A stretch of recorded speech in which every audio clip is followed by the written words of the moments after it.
eu acho que para discutir Santa Catarina hoje, a gente tem que fazer um retrospecto um pouquinho do período recente, sobretudo dos últimos 20 anos, né?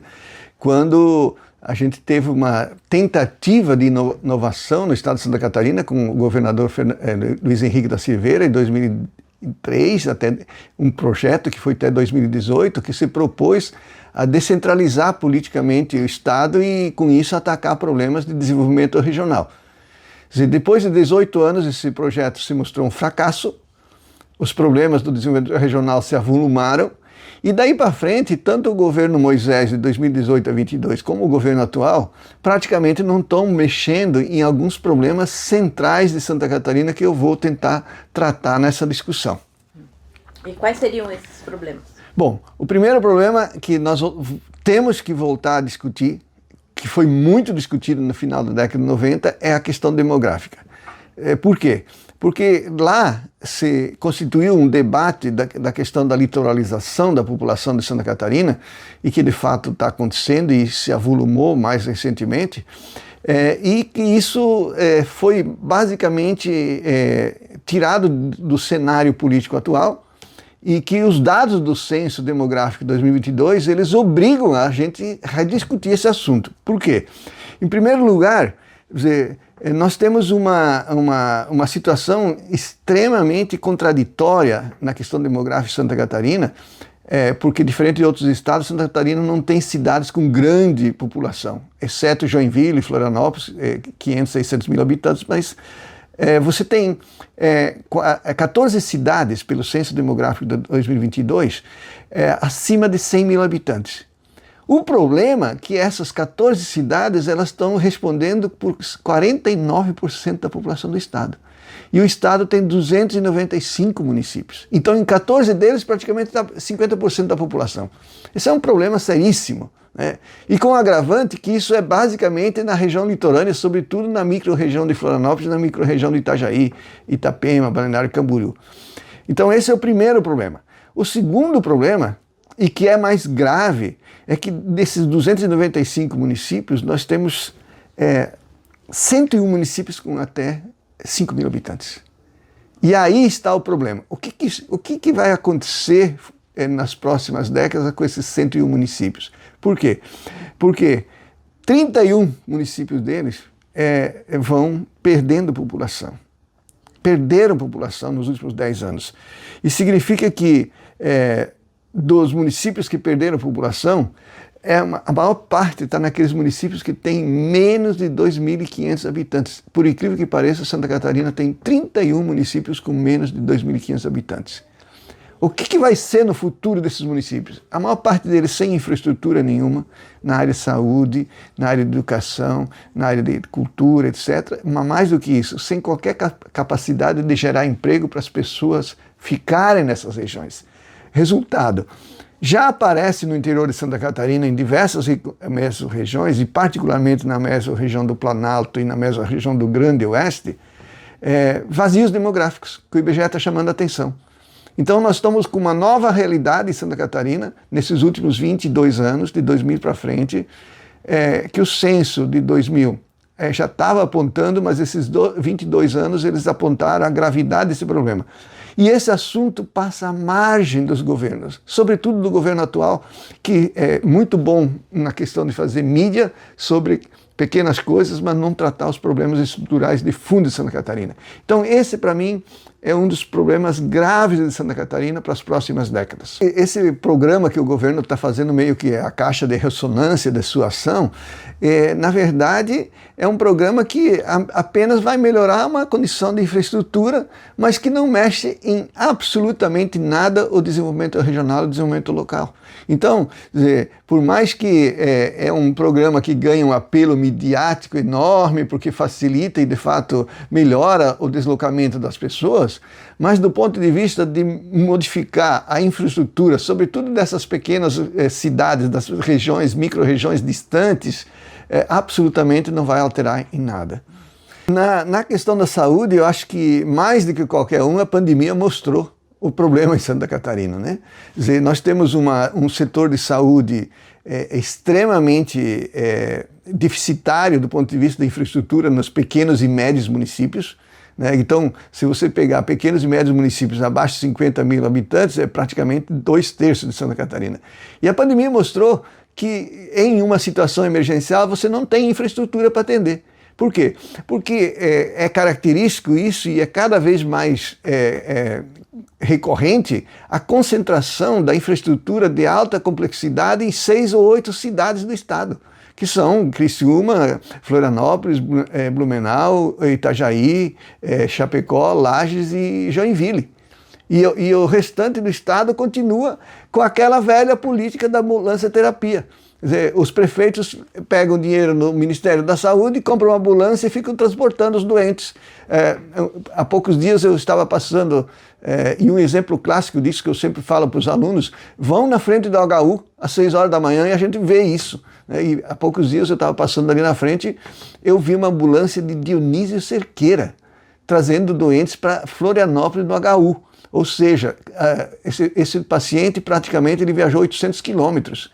Né? Então, isso mostra um grave problema que nós temos no estado, que não é de hoje, mas que o governo atual praticamente não está fazendo nada de mudar essa realidade. E, aliás, o que está sendo feito na saúde tem que ser registrado aqui, são verbas do governo federal. Há poucos dias saiu um vídeo do governo federal mostrando a questão das cirurgias, cuja fila em Santa Catarina está para 2030. A pessoa vai no médico em 2024, dados de 2024, e tem necessidade de fazer uma cirurgia, é marcado para 2030. E aí o governador tem a petulância de chegar na televisão e dizer que ele zerou a fila das cirurgias. Na verdade, foram feitas diversas cirurgias, não se zerou a fila, e todas as cirurgias feitas foram com recurso do governo federal, nenhum centavo do governo Jorginho nessa área, para zerar a fila de cirurgias. Então, nós estamos diante de um governo que, midiaticamente, ele vende uma notícia, mas a realidade é muito mais cruel para aqueles que precisam do atendimento de saúde. A educação em Santa Catarina, eu acho que ela precisa ser discutida do ponto de vista de uma realidade que já vem há muito tempo, né? E nós precisamos lembrar aqui no governo Colombo que teve um grande projeto de melhorar a infraestrutura, mas que não deu resultados eficientes. Você tem N casos no interior do estado de colégios públicos estaduais com problemas gravíssimos de infraestrutura, colégio, falta de equipamentos, falta de pessoal. O que está sendo discutido em Santa Catarina hoje pelo governo atual é uma questão muito ideológica. Né? Então, ele está com essa coisa de fazer escolas cívico-militares como uma proposta central de sua ação na área da educação, e essa discussão, ela não é uma discussão pedagógica e educacional, é uma educação ideológica, puxada pelo Escola Sem Partido, que na verdade é um partido reacionário, né? E essa proposta de militarização das escolas, sob o argumento de que melhora a realidade, ela não condiz com o que está acontecendo. No caso de Santa Catarina, nós temos 10 unidades até 2024 que foram transformadas de escolas públicas em escolas cívico-militares.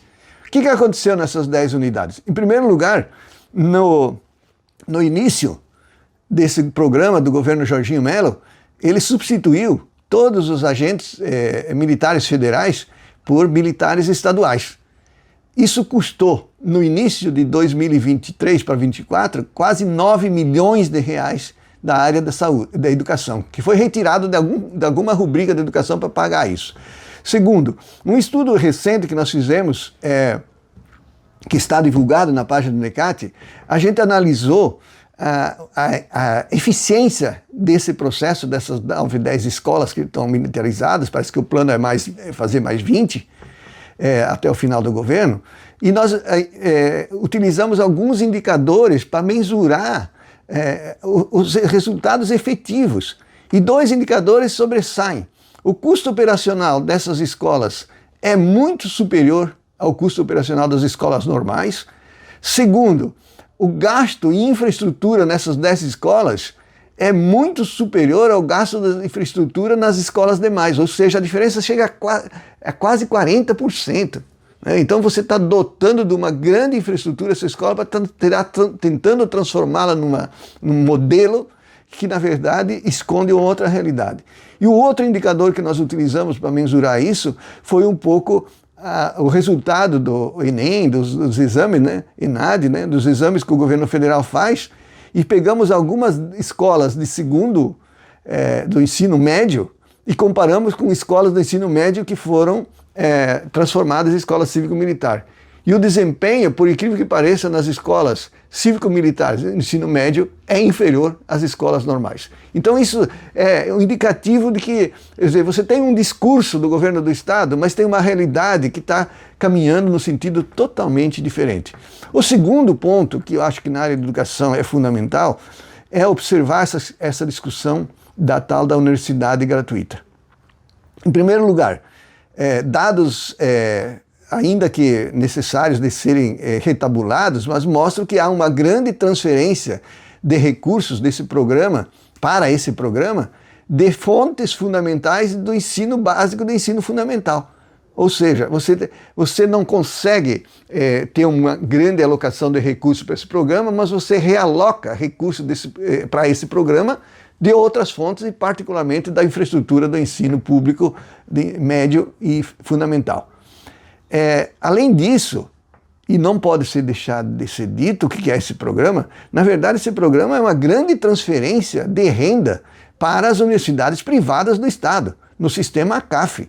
Então, eles estão sendo pagos pela população de Santa Catarina para ganhar dinheiro em cima de uma educação gratuita. Talvez o povo não observa isso e não consegue ver. Por quê? Porque muito mais útil para a população de Santa Catarina seria que esse dinheiro fosse investido na UDESC, em todos os seus campos no interior do estado. A UDESC, que é a Universidade de Desenvolvimento do Estado de Santa Catarina, que é pública, está cada vez mais precarizada, porque parte desse dinheiro, ao invés de ir para ela vai para essas fundações e ensino privado no Estado, através desse grande lobby que é a Universidade Superior Gratuita. E ainda com um discurso que é o único estado do Brasil que faz isso. Isso é uma piada, porque eu estudei em São Paulo, e em São Paulo você tem as melhores universidades do Brasil, que são a USP e a Unicamp, e elas são de graça. Então não tem nenhuma inovação em Santa Catarina. É porque por trás desses discursos se esconde a verdadeira função desse programa, que é transferir recurso público para as universidades privadas, ao invés de fortalecer o sistema da UDESC. Eu acho que é importante essa questão do mercado de trabalho. Por quê? Porque o mercado de trabalho em Santa Catarina, de fato, nos últimos 20, 30 anos, ele sempre vem apresentando indicadores bastante positivos do ponto de vista de quando você faz comparações com outras unidades de federação. O problema é que você sempre pega para comparar uma taxa de desemprego, por exemplo, de Santa Catarina com o Brasil. E aí há uma grande diversidade e é uma comparação bastante indevida. O que tem que se dizer é o seguinte: a taxa de desemprego em Santa Catarina é baixa, de fato é baixa. Agora, ela não pode ser tratada unicamente como a mídia faz e o governo do estado estimula, que é o melhor contexto do país. Por quê? Porque por trás dessa narrativa se esconde duas coisas. Primeiro, mesmo tendo a menor taxa de desemprego do país, você tem o quê? Você tem quase 200 mil pessoas desempregadas. Né? Hoje, os dados atuais, o último dado da PNAD do quarto trimestre de 2024, que aproximadamente 200 mil pessoas ainda estão desempregadas. Então não dá para ficar escondendo, né, que temos a menor taxa do Brasil e não vamos fazer nada, e isso aqui é um paraíso. Não, não é um paraíso, porque tem muita gente desempregada. Né? E se você fizer a participação desse desemprego no total do emprego de Santa Catarina, você vai ver que você tem um problema, né? E que atrás dessa narrativa, que é sempre tratada como um estado que tem a melhor situação de vida, e de fato alguns indicadores mostram isso, mas tu não pode esconder que tem contradições internas no estado. E o mercado de trabalho é um desses, né? Ele mostra um pouco isso. A outra questão que precisa ser conversada é que quem são os empregos que estão sendo gerados em Santa Catarina? E quando você olha e estratifica por categorias de trabalhadores, assalariados, conta própria, você vai ver que grande parte da expansão é uma expansão do conta própria. E o que é o trabalho contra a própria? O trabalho contra a própria, seja na área rural, na área urbana, é a precarização do mercado de trabalho, porque essas pessoas elas não têm nenhum sistema de proteção social por trás delas. E esses trabalhadores de conta própria, que a maior parte agora é Uber, é entregador de alimentos, é entregadores, essa coisa que cresceu e explodiu depois da pandemia. E isso aqui em Santa Catarina também cresceu muito.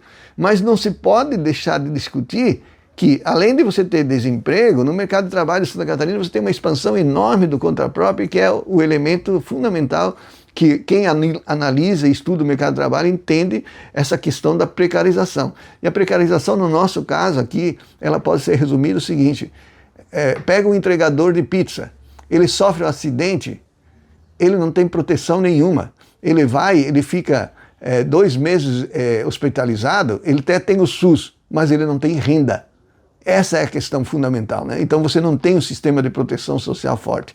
E o outro aspecto é que a gente tem observado, sobretudo, um trabalho rotineiro, nós fazemos isso há mais de 20 anos no NECAT, eu trabalho há 30 anos com o mercado de trabalho de Santa Catarina, é que essa expansão recente, quando você coaduna ela com as faixas de renda, você vai ver que a maior parte desses empregos gerados, eles não passam da faixa de 2 salários mínimos.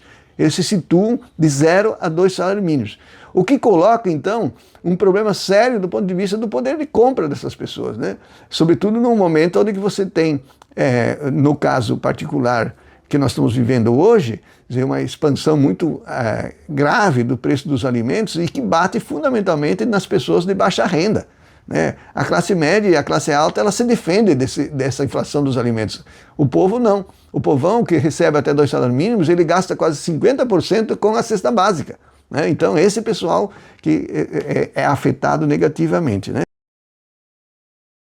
Nós desenvolvemos, depois da pandemia, em 2023, 2024, no NECAT, um estudo, inclusive, que foi bancado pela FAPESC, a Fundação de Pesquisa do Estado de Santa Catarina, onde nós reagimos diante de uma situação que foi colocada durante o governo anterior, especialmente no final do governo do Moisés, que não existia problema de pobreza em Santa Catarina, E nós utilizamos a metodologia que é conhecida mundialmente, desenvolvida pelo Banco Mundial, que se chama pobreza monetária, explicando aqui que tem 2 formas de analisar a pobreza. Uma com essa metodologia do Banco Mundial que se chama pobreza monetária, e a outra, a pobreza multidimensional, que é utilizada pela ONU, que já é mais difícil de quantificar. E no caso do Brasil, o Brasil usa, para você ter os programas BPC, Bolsa Família e tal, você usa aquela metodologia do Banco Mundial, $1 o dia, Então, nós utilizamos a mesma metodologia do Banco Mundial e aplicamos em Santa Catarina no período de 2012 a 2023. E no caso particular daquela faixa que de fato são extremamente pobres, nós vimos que 201 mil pessoas ao final de 2023, elas tinham uma renda de até $2 ao dia, que não dá R$9 por dia. Se você multiplica, tu tem uma renda de menos R$300 por mês. Essas pessoas são classificadas pelo Banco Mundial como pobreza extrema. A pobreza em geral, no caso de Santa Catarina, nossos dados mostraram que aquela que tem uma renda de até $6,8, $7 por dia, que daria em torno de R$20 por semana, 20, 30 reais por semana ou por dia, significa que você tem um percentual em Santa Catarina de quase 640 mil pessoas nessa faixa. Ou seja, quando você vai estratificando de acordo com a renda, se você vai vendo, e a renda, eu sou adepto de olhar muito para a renda, porque a renda ela é o instrumento que me dá acesso a qualquer coisa. Se eu não tiver renda, eu não vou comer. Se eu não tiver renda, eu não vou ter que pagar aluguel. Se eu não tiver renda, eu não vou ter transporte. Então, a renda das pessoas, ela condiciona as pessoas a um conjunto de coisas. Se eu não tiver renda, eu não vou poder pagar uma consulta se eu não tenho médico. Se eu não tiver renda, eu não consigo fazer nada. E aí, quando você olha para a questão de Santa Catarina, você vê uma contradição muito forte, do ponto de vista que... E nós estratificamos isso, inclusive, nessas 2 faixas, na faixa de até $2 por dia e $6,8 por dia, nós estratificamos por raça e por gênero. Né? E na estratificação por raça nós vimos que a maior parte desses pobres são de pretos, pardos, índios e tal. E estratificando por gênero, a gente vê o nível discrepante entre essa renda, né? Ou seja, há um conjunto de pobres, mas as mulheres são mais pobres que os homens dentro desse conjunto de pobres. E aí, segundo, há um conjunto de pobres onde as mulheres e os homens são mais pobres. As mulheres são mais pobres, mas há um conjunto de pobres que os pretos, pardos são mais pobres ainda. E isso é difícil porque você não consegue discutir em Santa Catarina. Porque essa realidade ela é encoberta por uma narrativa que aqui está tudo bem, que nós vivemos no melhor estado do Brasil, que é só você andar, e eu ando por aí. Quando eu digo que sou de Santa Catarina, por exemplo, fui no Pará, sou de Santa Catarina. Ah, você vive no melhor, né? Parece que nós somos um oásis, que estamos num oceano que não tem problema nenhum. E na verdade nós fizemos parte do Brasil. Essas contradições, que às vezes são pequenas em Santa Catarina, elas são maiores do Brasil. Mas isso não quer dizer que elas não existem em Santa Catarina. Né? Então, eu acho que a questão de fundo colocada aqui é que, e aí voltando para fechar com o tema do governo atual, dizer, essas questões não aparecem no plano de governo. Né? Então, você faz um programa e fica um ano jogando luz sobre ele, tipo foi a universidade em 2024 foi a universidade gratuita, 2025 está sendo estrada boa, né? E você joga luz sobre esse programa e não discute nada das outras questões estruturais de Santa Catarina, né? E o programa do governo atual, ele é muito isso, né? Ele é muito assentado nessa visão, né? Que tomou conta, né? Tanto que é assim que ele deixa claro no seu foco é a defesa do liberalismo econômico. Né? Então, o programa de governo do governador atual, que foi eleito e que pouca gente leu, é bem provável que uma minoria absoluta da população de Santa Catarina entende isso, ele não tem diagnóstico, ele tem 11 áreas de ação, e eu me dei o trabalho de ler todas elas, não tem um diagnóstico preciso de cada uma dessas áreas. Então é um conjunto de propostas articuladas sem a base, que é o quê? Qualquer programa de governo que se julgue um programa de governo democrático, voltado para a população, ele tem que partir de um pressuposto elementar, um diagnóstico preciso. Por exemplo, na área de saúde, qual é o diagnóstico do governo estadual? Horrível. Na área de educação, então, nem se fala. Então, quando tu pega as áreas principais, né, que deveria ter um cuidado especial de ação do governo do Estado, você vê que tem uma deficiência enorme por um ponto de partida. Não tem um diagnóstico da realidade atual e o que precisa ser mudado. Né? E aí você tem um conjunto de elucubrações e narrativas, tipo, eu defendo o liberalismo econômico, eu estou sob o guia de Deus, essas coisas todas, né, que de alguma forma elas colocam uma questão muito séria pela frente. Essa mistura entre religião, política, etc., mas que no fundo encobre problemas essenciais da população. Em Santa Catarina tem uma coisa assim, né? Eu acho que quando você constrói uma narrativa, ela plasma tudo e você não tem espaço para discutir, por exemplo, essas questões que eu levantei aqui, raramente você consegue discutir no estado de Santa Catarina. E nesses pequenos municípios, além de ter esses problemas, eles não têm corpo técnico, eles não têm uma estrutura mínima para começar a discutir de forma um pouco mais articulada, né? E aí você tem uma lacuna muito grande. Quer dizer, a oposição a esse tudo em Santa Catarina é muito frágil, muito fraca, ela não discute esses problemas, né? E você não tem um fórum em Santa Catarina, vamos discutir a Santa Catarina real, né? Não essa Santa Catarina da mídia, que está aí todo dia e que de alguma forma tem um conluio por trás dessas federações empresariais, da mídia, as grandes conglomerados da mídia, né? Porque eles recebem muito dinheiro fazendo propaganda do governo do Estado. E a gente não consegue furar esse bloqueio. Mas também a questão de não furar esse bloqueio também ela tem a ver com, e aqui eu quero chamar a atenção, por exemplo, nós chegamos no pleito de 2022, o PT fez 39% dos votos no segundo turno, 38%, 39%. Mas cadê a ação disso no Estado? né? É um exemplo que eu dou, né? Não se restringindo somente ao PT, mas a todos os partidos de oposição, que não conseguem furar essa agenda, não conseguem se sobrepor a essa narrativa. E essa narrativa prevalece como se Santa Catarina não precisasse fazer nada, porque está tudo mil maravilhas. E quando a gente anda para o interior do estado, e eu ando muito, a gente vê os graves problemas que nós temos no estado para ser atendidos. Então, hoje nós estamos diante de uma situação muito delicada. Você tem uma narrativa que, de alguma forma, ela vem se constituindo já há décadas e ela ganha um impulso enorme nesse governo atual, com os meios de comunicação, né? Então, você olha, um exemplo que eu cuido um pouco e observo, né? Vamos supor, vai lá o Jorginho Melo com o seu Instagram, ele bota uma notícia. 5 minutos depois, tem 5, 10 mil batendo palminha, que esse é o governador, vai ser o nosso presidente do Brasil, etc. Mas você não tem o contraponto.